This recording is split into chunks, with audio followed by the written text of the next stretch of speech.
varios termómetros y vamos a empezar con el tema de alteraciones en la regulación de la temperatura. Este es el termómetro que normalmente nosotros conocemos, es de mercurio, ¿no? Y marca lógicamente a partir del 17.4, ya pues un paciente tiene elevación de la temperatura. Después han salido los termómetros digitales que ya no utilizan mercurio y el objetivo era facilitar a las personas que pudieran ver cuánta temperatura, porque en este otro no era factible.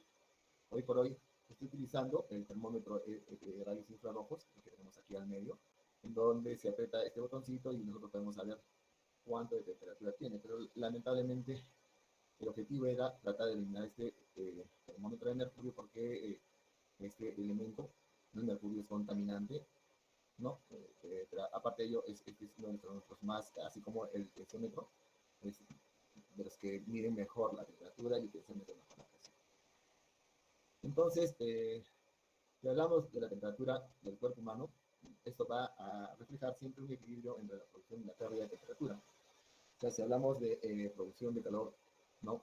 Llamada también termogénesis, se llama así a la energía que producen los órganos, los músculos, el hígado, supuestamente el sistema respiratorio, producen energía. Y esta producción tiene que estar en equilibrio con la pérdida de calor, ¿no? De la temperatura hacia el medio ambiente a través de la emisión de rayos infrarrojos, a través de la transferencia de energía desde la piel, ¿no? Y los pulmones. Este control de la temperatura también está regulado por una interrelación, ¿no? Que se da a nivel del sistema autónomo, a nivel del sistema endocrino, ¿no? Y tiene su centro en la región preóptica del hipotálamo anterior. Como ustedes pueden ver, es el corte sagittal del cerebro, hasta el núcleo preóptico, donde está el centro de la temperatura, ¿no? Si algún paciente tiene un daño cerebral, un TEC o un tumor, ¿no? En donde esté dañado este núcleo preóptico del hipotálamo, el paciente no va a poder regular la temperatura, y van a ser temperaturas por encima de 41 grados. Por más que nosotros le coloquemos un antipirético, ese paciente no va a regular y va a tener esas temperaturas recontra elevadas y se va a ver en compromiso la vida del paciente. Nosotros tenemos a muchas personas que trabajan en varios lugares con temperaturas altas y bajas. Si estos toman las medidas, precauciones, equipos de protección personal pueden trabajar, ¿no? A temperaturas grandes, como más de 50 o menos de 50 grados centígrados. Sin embargo, las células no, no pueden vivir a extremas grados de temperatura, porque si están a menos de 1 grado de temperatura, van a formar cristales de hielo y estas células se van a morir. Por lo tanto, si van a estar a más de 45, ¿no? Las proteínas de las células van a coagular y también su célula va a fallecer. Es importante recalcar que la mayoría de los tejidos profundos, si nos referimos por ejemplo a los pulmones y la víscera, están protegidos, ¿no? De la pérdida de calor hacia el exterior por el tejido celular subcutáneo que tenemos en la piel, ¿no? Sin embargo, el sistema respiratorio es uno de los sistemas en donde elimina calor con cada respiración que tenemos, ¿no? La temperatura normal a la que nosotros debemos tener es la temperatura que se debe medir a nivel de la sangre que está en la aurícula derecha, que debe ser entre 37 más o menos 0.6 grados centígrados. Sin embargo, nosotros cada vez que medimos la temperatura no podemos llegar a hacer esa medición de la temperatura en la sangre que está en la aurícula derecha, sería muy contraproducente. Lo que nosotros hacemos es medir la temperatura oral, que es la que vamos a tomar como base siempre en toda nuestra carrera de medicina. Entonces, cuando sube y baja la temperatura, vamos a tener diferentes mecanismos reguladores que te van a ayudar. Por ejemplo, si sube la temperatura, va a haber una vasodilatación cutánea, o sea, los vasos se van a dilatar con la única finalidad de eliminar calor. La sudoración también es otra forma de disipar el calor, ¿no? Y hay bastantes mecanismos por el cual, ya sea por convención o por evaporación en estos casos. Cuando la temperatura baja, hay mecanismos que se van a activar, son mecanismos que van a producir calor. Por ejemplo, el incremento del tono muscular, temblor, ¿no? Y también se va a disminuir las piernas. Hemos dicho que en el hipotálamo está el centro regulador, el núcleo del hipotálamo anterior está el centro regulador de la temperatura. La temperatura nos ayuda también y ayuda, por ejemplo, cuando una mujer tiene problemas de concebir, uno de los métodos es que se toma la temperatura, ¿no? Todos los días, y cuando esta sube entre 0.5 a 1 grado, ¿no? a lo que ella tiene basalmente, quiere decir que ella está ovulando, y es donde echa a trabajar la maquinaria para poder concebir, ¿no? La temperatura, al igual que otros signos vitales, ¿no? Y otros flujos de hormonas, como por ejemplo los glucocorticoides, tienen un ciclo circadiano. ¿Qué quiere decir eso? Que en las mañanas, a las 6 de la mañana, cuando uno está durmiendo, despertando, son horas en que la temperatura está baja. Sin embargo, eso de las 6 de la tarde es cuando la temperatura está lo más alta posible.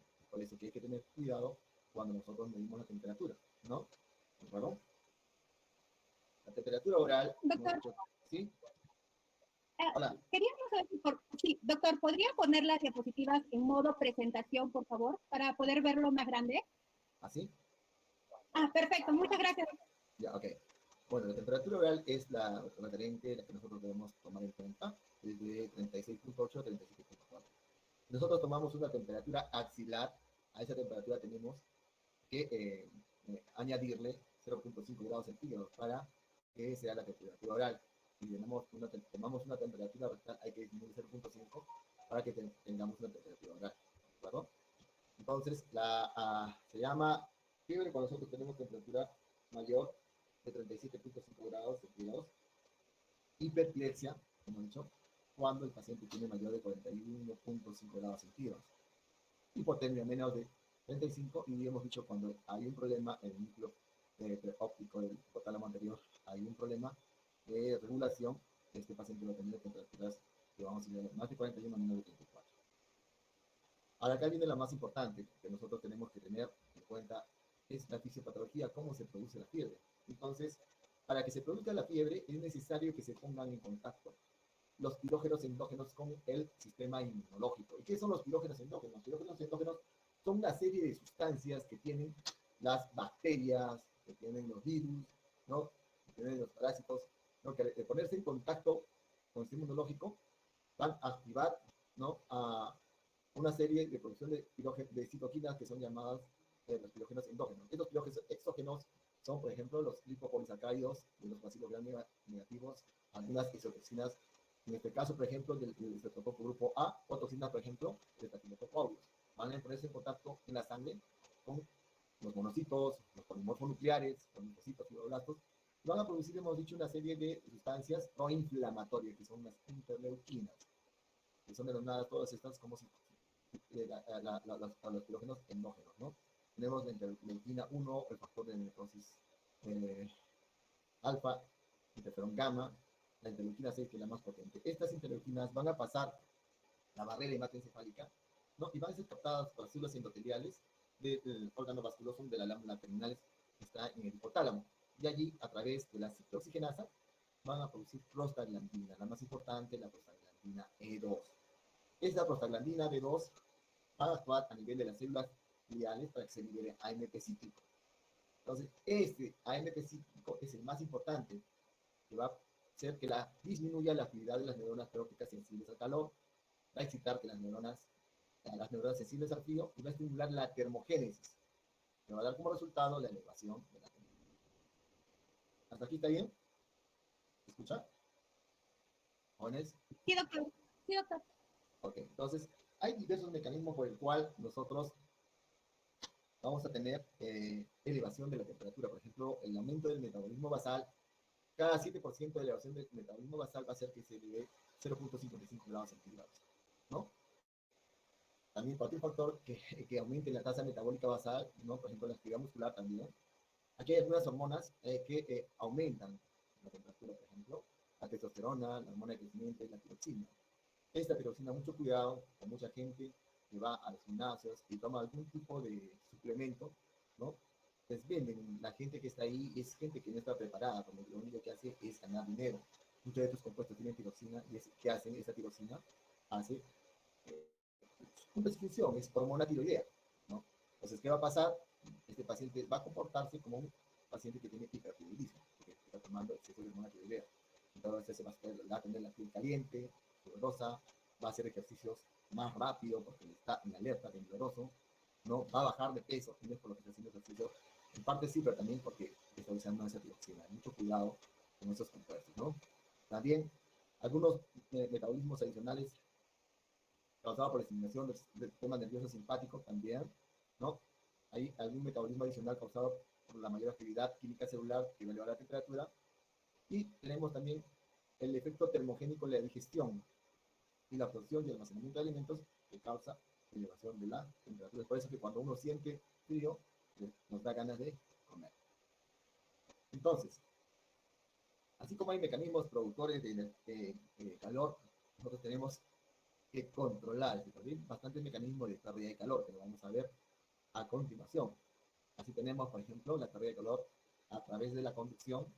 Entonces, en esta figurita hay una persona que está recostada sobre una lámina y hay una transferencia directa de calor de una molécula a otra, de las moléculas del cuerpo hacia esta colchoneta, lógicamente, que está, ¿no?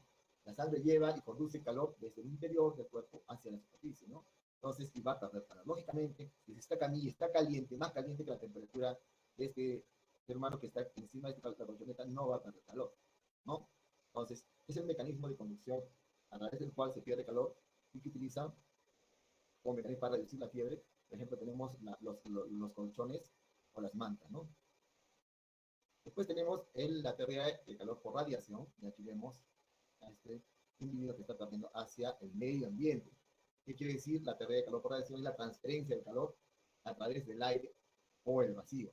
Entonces, este individuo pierde el calor por radiación, ¿no? Y para que esto suceda, en el medio ambiente en el cual está, tiene que tener una temperatura menor que la del cuerpo, ¿no?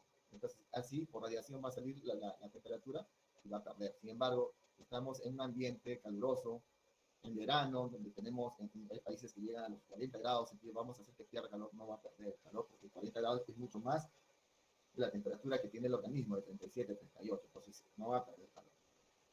El otro mecanismo es la convección, ¿no? Y aquí lo que nos vemos en esta figurita, lo que normalmente en los organismos tenemos, hay una capa de aire caliente que circula en toda la superficie del organismo, una capa caliente, ¿no? Entonces, por convección, significa la transferencia de este calor que está en esta capa que rodea a este individuo hacia el medio ambiente, ¿no? ¿De acuerdo? Después tenemos la pérdida de calor por evaporación. ¿Qué quiere decir esto? Esto implica que el cuerpo va a perder calor convirtiendo agua, ¿no? De la piel en vapor de agua, ¿no? Va a convertir esa agua en vapor de agua. Y se pierde 0.58 calorías por gramo de agua. Son dos mecanismos a través del cual pierde el calor por evaporación. La primera, la transpiración insensible, ¿no? Que muchos lo conocen como la transpiración insensible, y la segunda, la sudoración. En la transpiración insensible se caracteriza porque vas a tener, ¿no?, la pérdida de agua que se difunde a través de la piel, ¿no? El paciente va a estar en un ambiente seco y va a ver unas gotitas si se puede llamar sudor, en la nariz o en la frente. A diferencia de la sudoración, esta es una pérdida de calor a través de las glándulas sudoríparas y esta es controlada por el sistema nervioso simpático, ¿no? Esta pérdida de calor por la sudoración está mediada por una sustancia que se llama la acetilcolina, ¿no? Y acá hay que tener mucho cuidado porque, por ejemplo, si este paciente está bajo el efecto de un alcohol como la toxina, puede interferir con la pérdida de calor, no va a perder calor. Pues bien, ahora, ¿qué es lo que sucede cuando uno tiene fiebre? Primero, antes que haya, lógicamente, temperatura, el paciente tiene que estar sujeto a la química de un proceso infeccioso y el paciente va a tener malestar general, astenia, anemia, fatiga, dolor de cabeza. Es la primera parte, ¿no? Es conocida como pródromos. Después viene la parte en donde se presenta escalofríos, ¿no? Es la parte en donde se eleva la temperatura. Entonces, va a haber vasoconstricción, ¿no? Piloerección, que estos van a anteceder a los escalofríos, ¿no? La piel se va a poner como la de gallina. Después viene la fase de rumor y calor, lógicamente. Sube la temperatura, y los mecanismos para perder el calor es la vasodilatación. Por eso la vasodilatación va a mostrarse caliente, la repetida. Y la tercera parte es la parte de efervescencia, es el marcado inicio de la temperatura, ¿no? Hay varias formas y patrones de temperatura. Para que ustedes entiendan, en la historia clínica ustedes van a ver este gráfico, es una hoja grande donde se va a ver la temperatura, se va a ver la presión, el pulso, la frecuencia respiratoria, más abajo va el balance hídrico. en la parte de acá arriba donde se ve cuántos días será una medicación, pero acá solamente se les ha detallado la parte de la temperatura. Entonces vemos que esta gráfica tiene días 1, 2, 3, 4, 5 días, lo que está pintado de rojo es el límite hasta donde la temperatura es normal, 37.2 por acá, ¿no? Y lo que está por encima, lógicamente, está con fiebre, por ejemplo, acá en el primer día en la tarde, ha llegado a 38, a 39 grados, ¿no? Y en la mañana del día 2 a las 6 a 36.8 más o menos, para que ustedes entiendan la gráfica. Entonces, los patrones de fiebre son 4. Tenemos, por ejemplo, de la fiebre intermitente, en donde se caracteriza porque hay elevaciones de la temperatura altas y en el curso del día va a bajar a lo normal, ¿no? Sube y baja a lo normal. Entonces, esto es característico de los abscesos, ¿no? Abdominales, estilosis, tuberculosis. Entonces, son pacientes que van con malestar general, fiebre 39 y después baja. ¿De acuerdo? Es la fiebre intermitente. La fiebre remitente se caracteriza porque hay elevaciones y bajadas de la temperatura, pero siempre se mantiene elevada y nunca baja hacia los límites normales. Es típico de las saturaciones de la bronconeumolía. La fiebre sostenida que se da típicamente en los pacientes que tienen fiebre tifoidea, no, está siempre alta, ¿se han dado cuenta? No, sí, está siempre alta. Entonces, eso se ve más en la fiebre tifoidea anteriormente, cuando no había un número adecuado de antibióticos, ¿no? Los pacientes pasaban mucho tiempo con temperaturas exageradas. Y por último, la fiebre recurrente, en donde hay espacios de unos 3, 4 días en donde están con temperatura y bajan luego las más de 4 días y vuelve a subir. Es típico de la brucelosis. Ahora vamos a ver algunas alteraciones de la temperatura. En su libro lo van a ver más, sino que por el tiempo reducido lo estamos haciendo acá. El primero que vamos a hablar es sobre el calambre por calor. Son calambres que se van a evidenciar en el músculo esquelético, son lentos, dolorosos y que duran de 3 o perdón, mínimo 3 minutos. Se produce cuando hay depresión de agua y sal. Nosotros lo único que hacemos es reponer agua. Es importante cuando hacemos ejercicio reponer también sales, que es lo que perdemos, ¿no? Agua y sal, ¿no? Entonces, casi siempre hay una historia cuando el paciente tiene calambres porque habla de una actividad física vigorosa a la aparición de los calambres.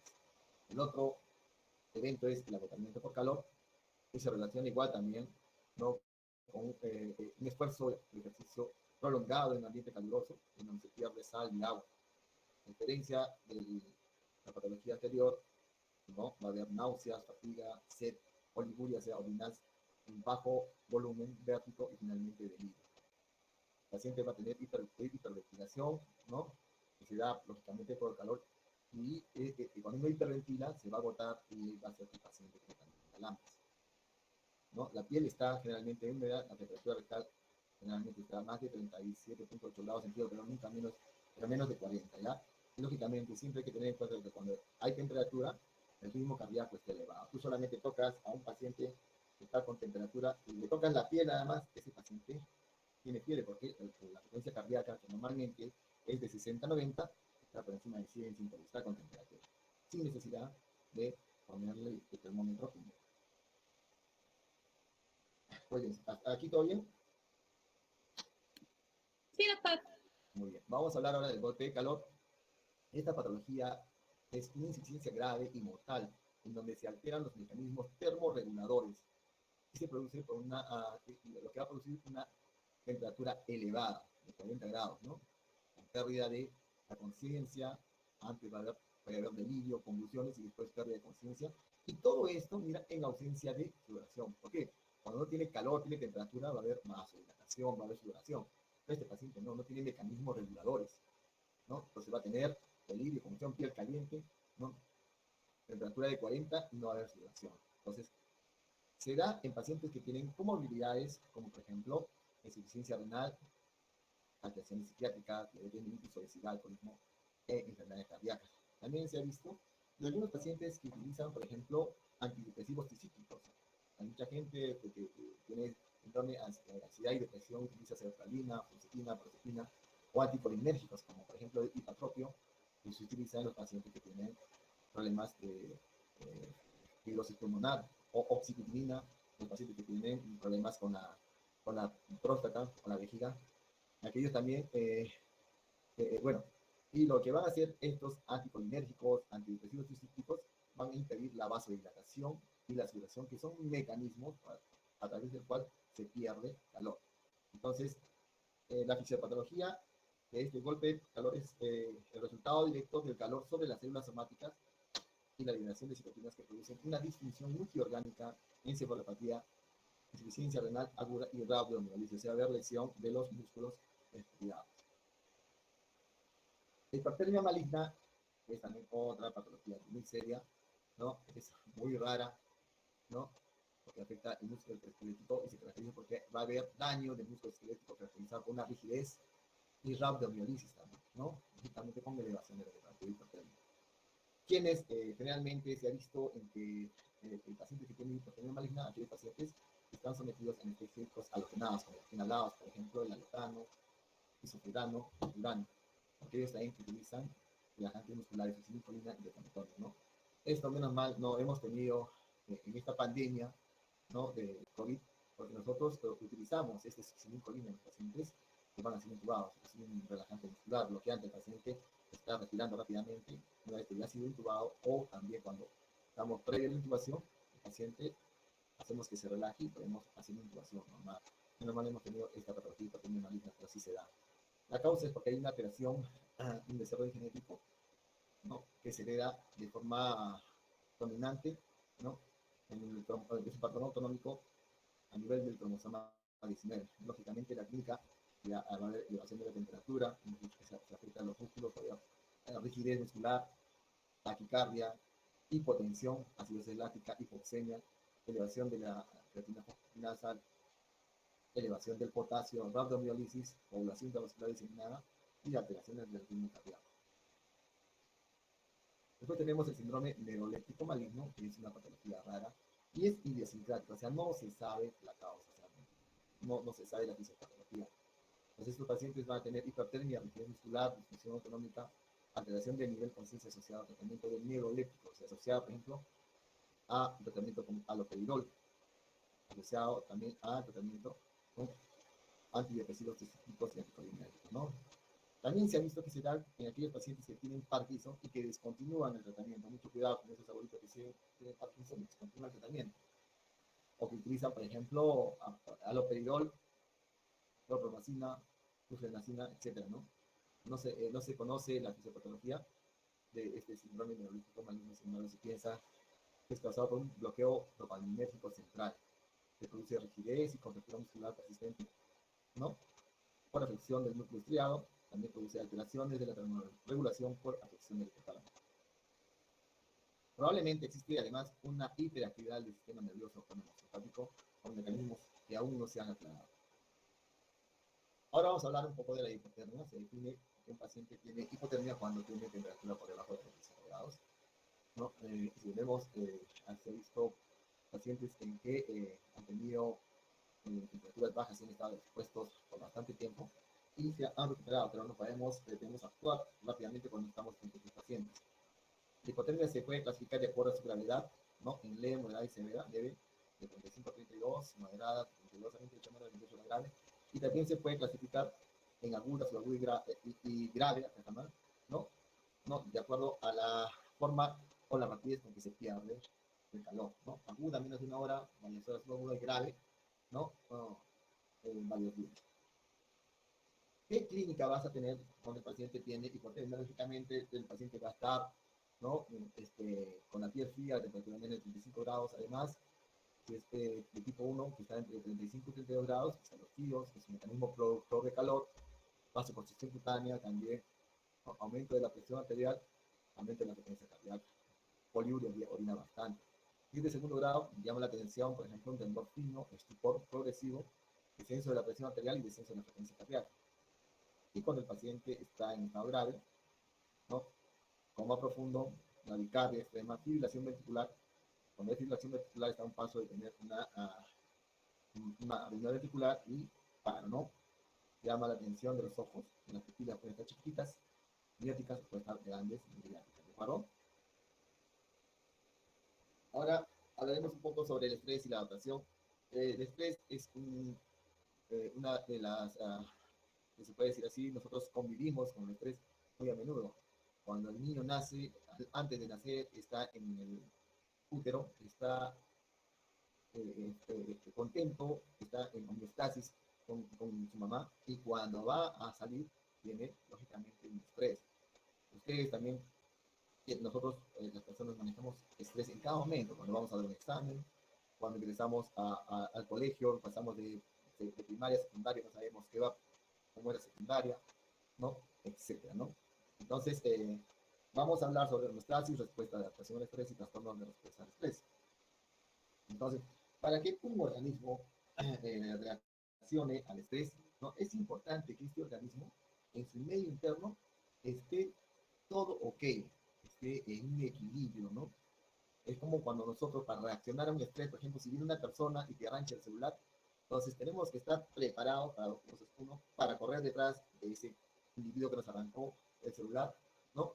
O quedarnos quietos o caídos, ¿no? Pero tenemos que estar bien listos, ¿no? Entonces tiene que haber un equilibrio del medio interno. Ese medio interno está dado, por ejemplo, por las condiciones que tiene el intracelular, el extracelular, el pH de todos los fluidos que tenemos, por ejemplo, el pH gástrico, de orina, sangre, de los electrolitos. ¿Qué pasaría, por ejemplo, si nosotros tenemos el potasio por debajo del normal? El potasio normal es de 3.5 a 5.5 equivalentes por litro. Si tenemos, por ejemplo, 2, 1, ese paciente o esa persona va a tener cansancio, astenia, dinamia, debilidad. Imagínate, si viene alguien y le roba el celular, no va a poder reaccionar. Entonces, o sea, para que reaccionar al estrés tenemos que tener un medio ambiente interno en homeostasis, o sea, equilibrado, ¿no? Por eso la homeostasis es muy importante y se define como, es como ya le dije, el mantenimiento de un ambiente interno estable coordinado por procesos fisiológicos que se oponen a cambios, ¿no?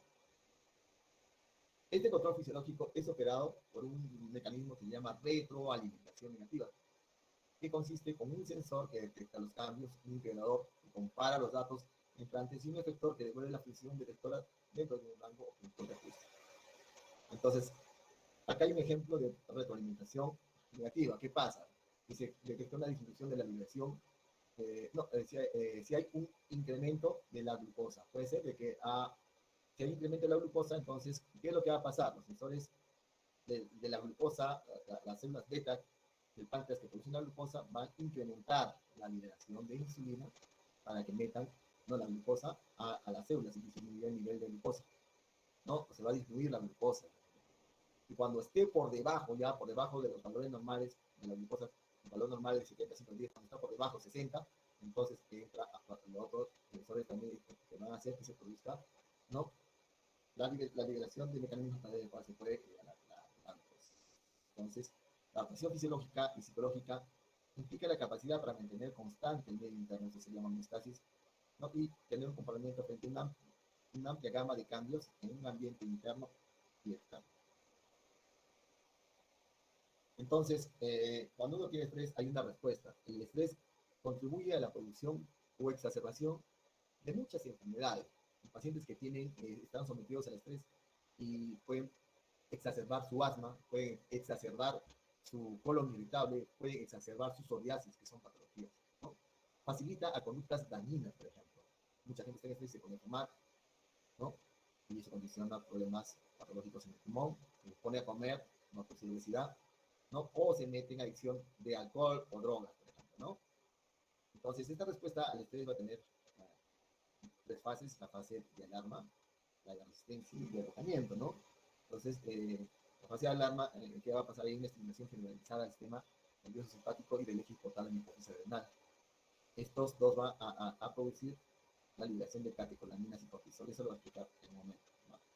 La fase de resistencia, el cuerpo selecciona el medio de defensa más eficaz y económico para el organismo. Digamos, si te arranca el celular, o lo persigues o te quedas quieto, ¿no? O si hay una trifulca, o entras a la pelea, o te haces un lado y corres, ¿no es cierto? Entonces, la fase de agotamiento. Aquí el factor estresante se prolonga y sobrepasa la capacidad de los mecanismos de defensa del organismo. Entonces, los recursos están agotados y va a haber signo de desgaste o daño sistémico evidente. Entonces, cuando hay estrés, ¿qué va a suceder? Hay movilización de energía. La energía del organismo es el oxígeno y la glucosa. Entonces, la glucosa se va a ir ¿a dónde? A los músculos y al cerebro. Se afila el enfoque de conciencia. Entonces, como estamos en estrés, necesitamos pensar rápidamente, entonces se activa el enfoque, entonces necesitamos glucosa, para eso se activa el enfoque a través de ese mecanismo, aumenta el flujo sanguíneo cerebral, que necesitamos también para afilar el enfoque, ¿no? Mejor el funcionamiento cardiovascular y respiratorio, porque necesitamos una respuesta o meternos a la pelea o escapar, y hay una distribución de flujo sanguíneo al cerebro y a los músculos, modula la respuesta inmune. Acá hay un cuadrito que lo veo, es muy interesante, para hacer muchos mecanismos que lo que sucede cuando estamos sometidos a estrés. Entonces, cuando uno está sometido a estrés, va a secretar a nivel de la glándula suprarrenal, específicamente de una parte de la médula, catecolaminas, nos referimos a la epinefrina, no epinefrina, ¿no? Que produce una disminución de la liberación de insulina. Al producir una disminución de la liberación de insulina, ¿qué quiere decir? El objetivo es que la glucosa se eleve, glucosa que necesita los músculos, necesita el cerebro. También a través de estas catecolaminas van a incrementar los niveles de glucagón. Este glucagón va a producir que se incremente la glucogenólisis, gluconeogénesis y lipólisis, ¿no? El objetivo es que también haya más glucosa en el organismo para ser utilizada por el cerebro. A nivel del hipotálamo también se va a liberar la hormona liberadora de adrenocorticotropina, que va a actuar a nivel de la parte anterior de la hipófisis para que se produzca la adrenocorticotropina. Esta ACTH, esa adrenocorticotropina, va a actuar a nivel de la glándula suprarrenal para que se produzcan los glucocorticoides, ¿no? Estos glucocorticoides son muy importantes cuando estamos en estrés. También, a nivel de la corteza adrenal, se va a estimular para que se produzca esta hormona, la aldosterona. ¿Cuál es la función de la aldosterona? A nivel renal se va a producir la absorción de sodio, y este sodio viene consigo jalando también agua. ¿Cuál es el objetivo? Aumentar la presión, ¿no? A nivel de los vasos sanguíneos para que el organismo decida qué es lo que va a hacer. Igual, en el hipotálamo posterior se va a secretar la vasopresina, ¿no? Que incrementa la absorción de agua a través de los riñones, ¿no? Y va a producir también tiene una función, una vasoconstricción de los vasos sanguíneos, ¿no? Y se utiliza cuando los pacientes también tienen shock de esa vasopresina. Entonces, el objetivo de esta vasopresina también es elevar la presión, ¿no? De los vasos sanguíneos para decidir qué es lo que vamos a hacer. Entonces, ustedes ya han visto que nosotros estamos sometidos a muchas formas de estrés. Saben que es un estado que se manifiesta por síntomas que surgen de la activación coordinada del sistema neuroendocrino, el sistema inmunológico, que algunos autores le llamaban como síndrome de adaptación general. Él lo llamó así.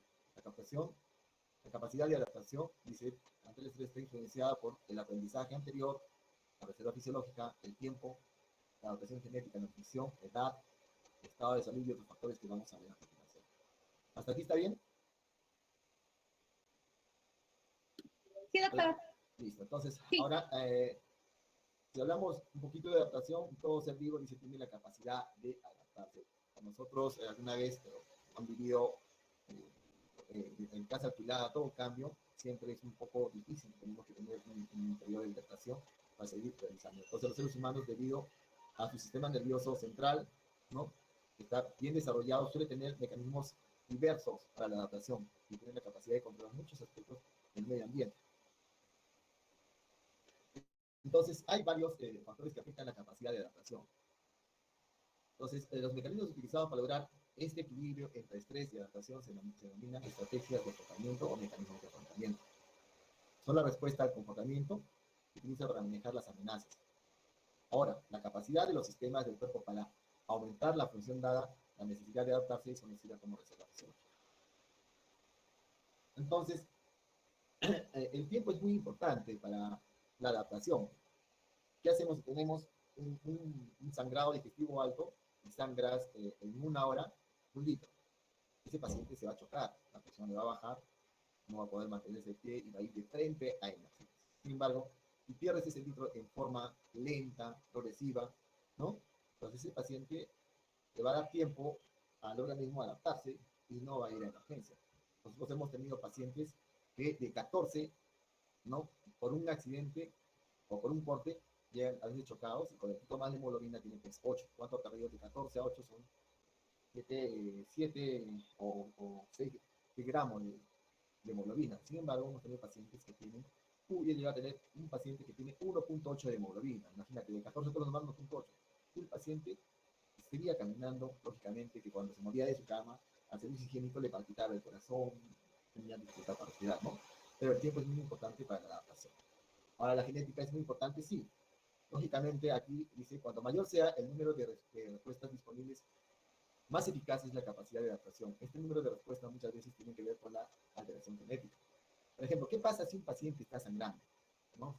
Entonces tenemos que echarle la mano a varios factores para evitar. Tenemos que echar primero una vasoconstricción, después va a haber una agregación de plaquetas, después la fibrina. Entonces, ¿qué tal si este paciente está sangrando y tiene, por ejemplo, hemofilia? Que es una enfermedad que se debe de forma recesiva en donde hay alteración del factor 8. Entonces, ese paciente va a tener problemas de coagulación. Entonces, si ese paciente no sabe que es hemofílico y comienza a sangrar, ¿no? Va a seguir sangrando a pesar de que las plaquetas estén normales. Y por eso que aquí la genética nos dice que también tiene que ver con este periodo de edad, también, lógicamente.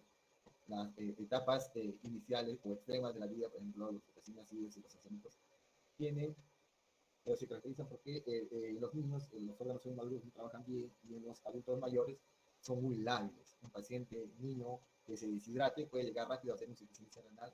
Igual también los viejitos que se deshidraten pueden llegar a hacer, ¿no?, problemas de insuficiencia renal. Por eso que los extremos de la vida es un factor muy importante. Otros factores, por ejemplo, el género, el hecho de ser mujer, por las hormonas femeninas hay bastante predisposición a que las mujeres tengan polilitiasis, o sea, la formación de cálculos en la vesícula.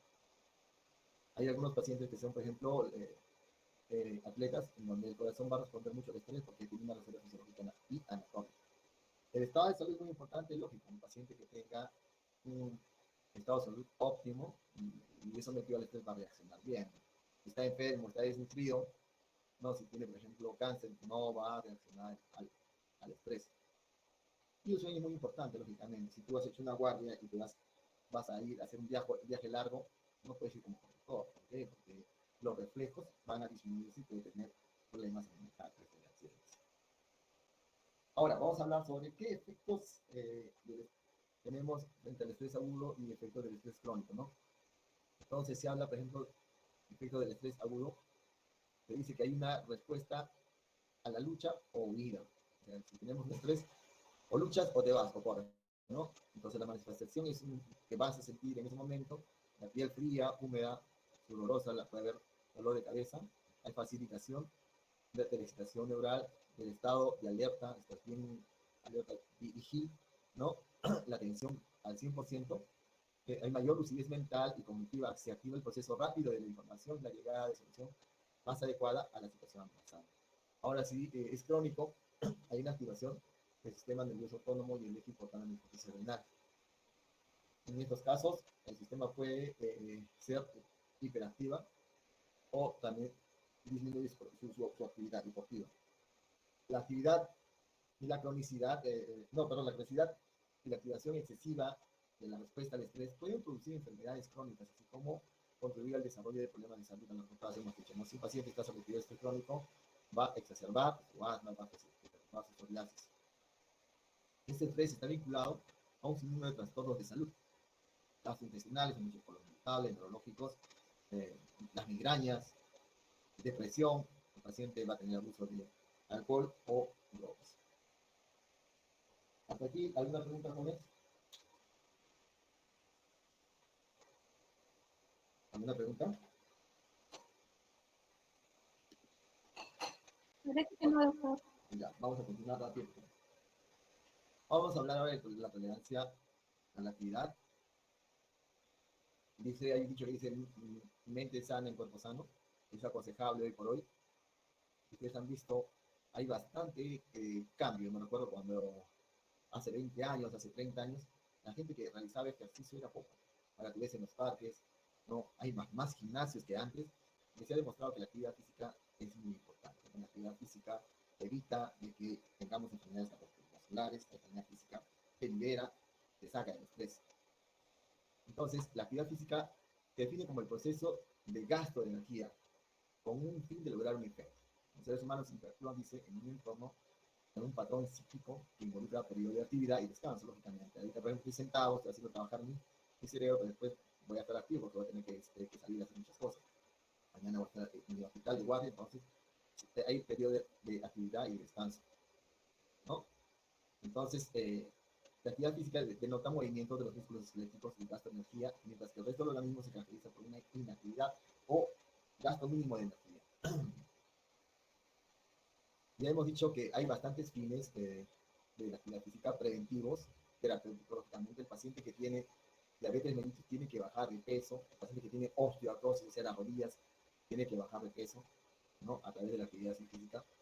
Un programa regular de ejercicios es recomendable en bastantes patologías, hemos dicho, enfermedad cardiovascular, aquellos pacientes obesos, los que tienen dislipidemia, ¿no? Los que tienen diabetes, osteoartrosis, obesidad. Entonces, la actividad física va a disminuir las patologías, el grado de esas patologías. Entonces, hay varios tipos de actividad física que ustedes lo hacen.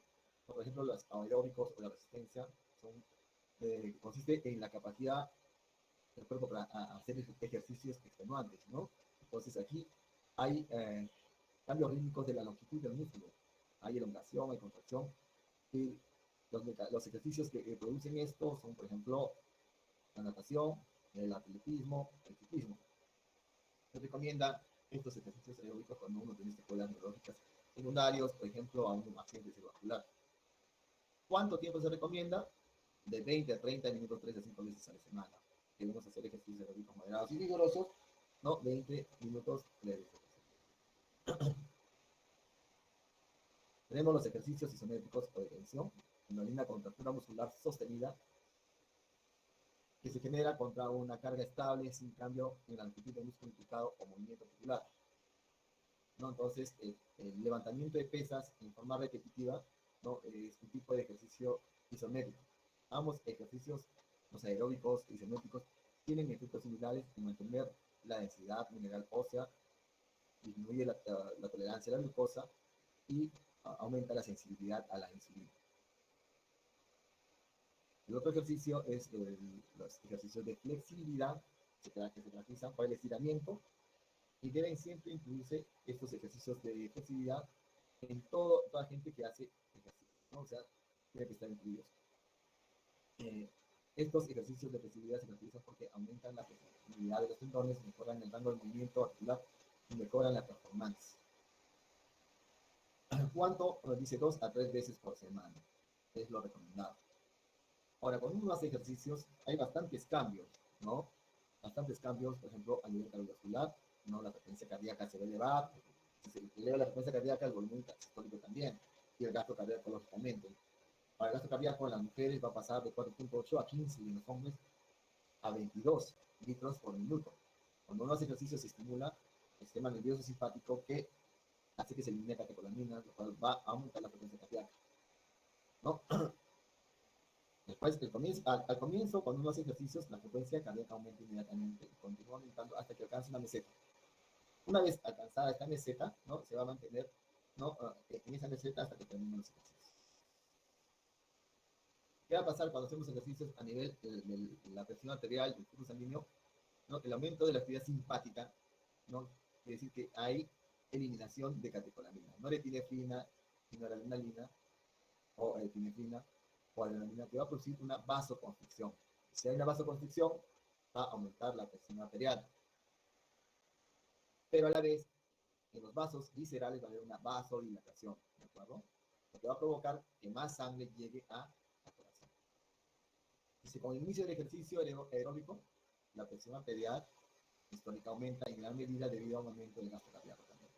Lógico, ahora los ejercicios isométricos va a haber un aumento en la frecuencia cardíaca, la PA es directamente proporcional. Ahora, cambios a nivel del sistema respiratorio, aumenta la frecuencia respiratoria 4 o 5 veces. ¿Cuánto es la frecuencia respiratoria normal? De 12 a 18, va a ser 4 o 5 veces la frecuencia respiratoria, y si aumenta este volumen ideal también de 5 a 7, la ventilación un minuto también, lógicamente, ¿no? Además, la perfusión pulmonar mejora durante el ejercicio. La ventilación pulmonar se incrementa produciendo un coeficiente de ventilación perfusión más óptimo. Ustedes se han dado cuenta que si tú te pones el oxímetro, estás con 97, 96, si comienzas a hiperventilar, vas a subir al 100%, es lo que sucede, hay una mejor perfusión pulmonar. Entonces, normalmente lo que sucede es que cuando se hace ejercicio, dice, disminuye el oxígeno y el pH de la sangre y esto aumenta el CO2, lo que estimula el aumento de la velocidad de la profundidad respiratoria, o sea, aumenta la potencia respiratoria. Y al final, lógicamente, va a aumentar también el oxígeno. A nivel neuromuscular también hay cambios. Dice que para iniciar y sostener el aumento de la actividad se necesita la fuerza muscular, la flexibilidad y la resistencia muscular. Lógicamente, esta fuerza muscular está definida por la capacidad de los grupos musculares para producir fuerza contra resistencia. La flexibilidad consiste en un rango que debe tener todas las articulaciones, un rango de movimiento. Y la resistencia muscular, que se refiere a la capacidad del cuerpo o algunos grupos musculares para realizar el aumento de la actividad durante tiempo prolongado. A nivel gastrointestinal también hay bastantes cambios, ¿no? Aumenta durante la actividad física del flujo sanguíneo, se desvía lejos del tracto gastrointestinal y se va hacia el músculo, lógicamente. ¿Quién va a necesitar más sangre? Los músculos, y por eso que disminuye el flujo sanguíneo a nivel del tracto gastrointestinal, ¿no? Disminuye la motilidad gástrica, ¿no? Su capacidad secretoria y capacidad de absorción. Esto produce, lógicamente, en algunos casos, acidez gástrica o reflujo, vómitos y distensión abdominal, ¿no? Actividad física ligera y moderada puede beneficiar algunas enfermedades inflamatorias intestinales, también algunas enfermedades hepáticas, mejora el vaciamiento gástrico, disminuye el riesgo de cáncer de colon y reduce el riesgo para la diverticulosis y hemorragia gastrointestinal.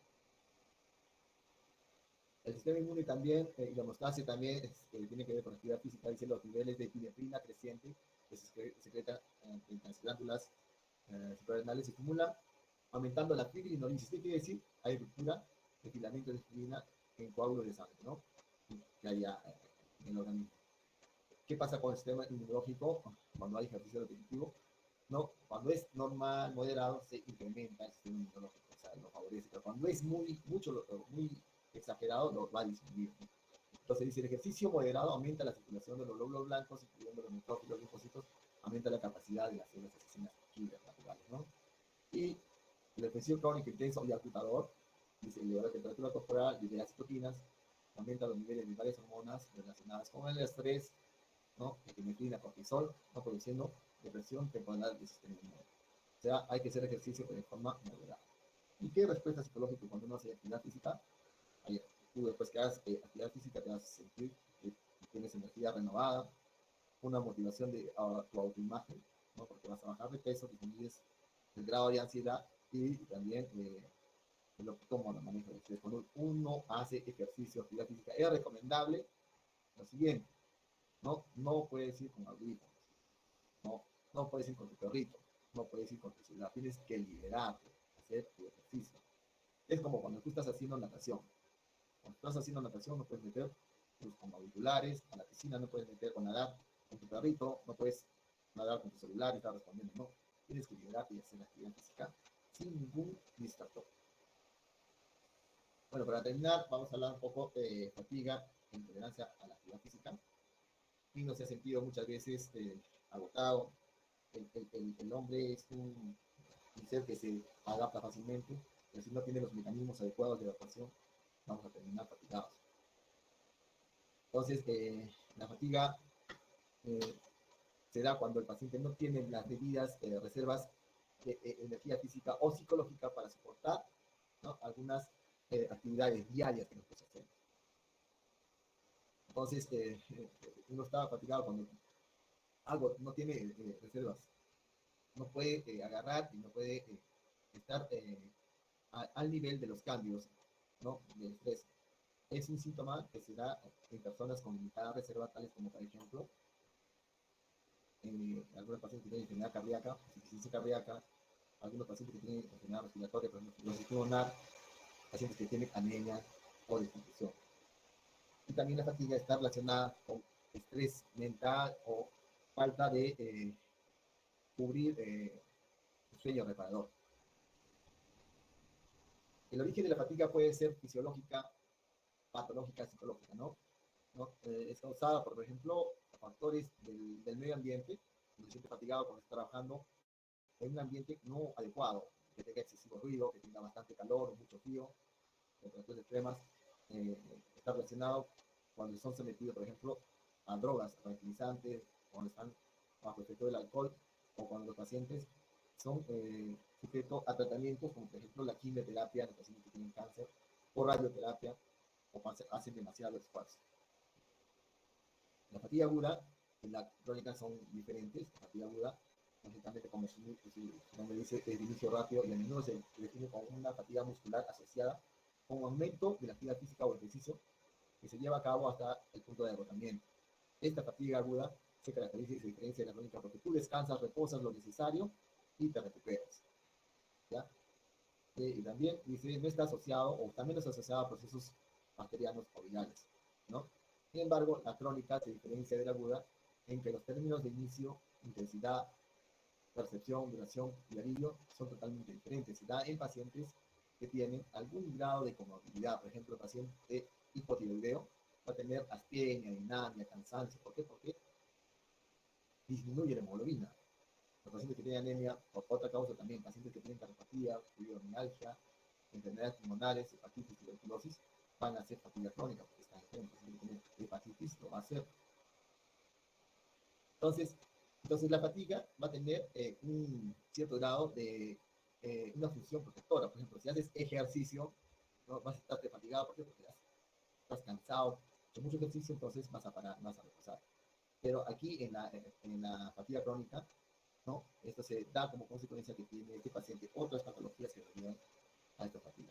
Entonces aquí una serie de patologías que se caracterizan por tener fatiga crónica, por ejemplo la anemia, pacientes que tienen artritis, pacientes que tienen artritis van a tener dolor poliarticular, no van a poder hacer los ejercicios en las mañanas, van a amanecer con dolor de las articulaciones, rigidez matutina. Los pacientes que tienen cáncer, ¿no? Dependiendo del grado 1, 2, 3, 4, diferente, ¿no? Cuando estás en grado 3, 4, ya vas a tener fatiga, patologías cardíacas, infarto insuficiencia cardíaca, neurológicas como la esclerosis múltiple, la miastenia gravis, enfermedad pulmonar crónica, falla renal, hipotiroidismo, diabetes mellitus, la obesidad y la miopatía por esteroides.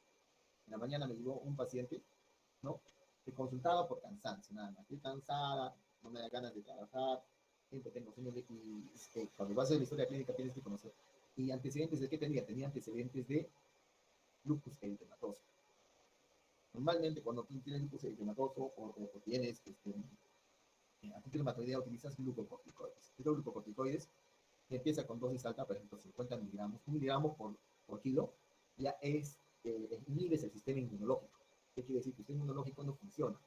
Y si hay una bacteria que produce una faringitis familiar que no le produce nada, y esa misma bacteria te contagia, te puede producir la muerte, porque tu sistema inmunológico está inmunodeprimido porque usaste más de 1 miligramo de glucocorticoides. Esa señora estaba utilizando 50 gramos de prednisona, ¿no? Por más de 30 días.